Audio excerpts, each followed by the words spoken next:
मयूरेश, अब आपकी बारी। मिड कैप फंडा। तो हर्षद जी, आई थिंक हमारे ट्रेडर्स विद टीम ने फार्मा स्टॉक लुपिन को पसंद किया है।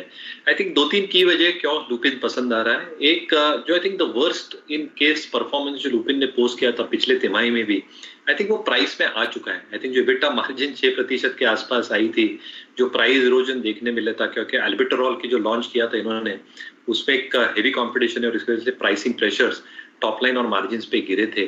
थोड़े ड्रग्स में रिकॉल आए थे और सप्लाई पेनल्टीज मार्जिन को हिट किए थे।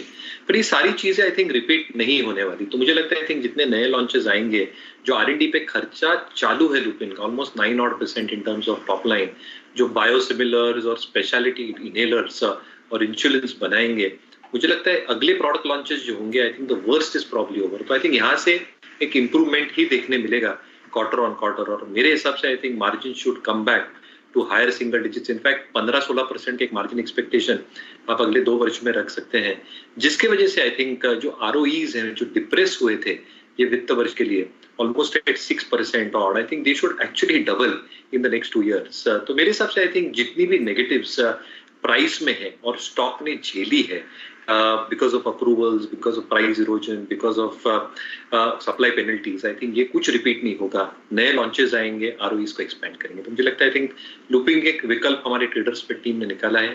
Price target 697 with a stop loss at 597। को आप कैसे पढ़ेंगे मयूरेश?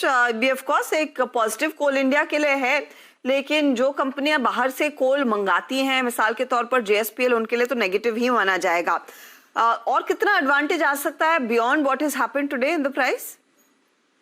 नहीं, टू अ लार्ज एक्सटेंट हो गया है, क्योंकि आई थिंक अगर आप देखें हिस्टोरिकली हर्षद, आई थिंक जो प्राइस इंक्रीजेस कोल इंडिया लेती है, आई थिंक वो एक पीरियोडिकल इंटरवल्स पे लेती है। दूसरा, आप ये मान के चलिए कि जो ई ऑक्शन रियलाइजेशन है, आई थिंक इस पे बेहतर EBITDA मार्जिन रहती है कोल इंडिया की, और इसलिए आई थिंक ई ऑक्शंस का ऑफटेक जो आई थिंक कोल इंडिया ने एक ऑफटेक की फिगर दी है एस्टिमेटेड 700 मिलियन टन अगले वर्ष के लिए, and e auction if that's a higher percentage in proportion जो हो सकता है with a better EBITDA per ton reported from e auction sales, तो blended EBITDA per ton definitely improve होता है। Top that up dividend yield I think काफी अच्छी रहती है। तो मुझे लगता है यस, आई थिंक कुछ फैक्टर्स कोल इंडिया की डेफिनेटली फेवर है।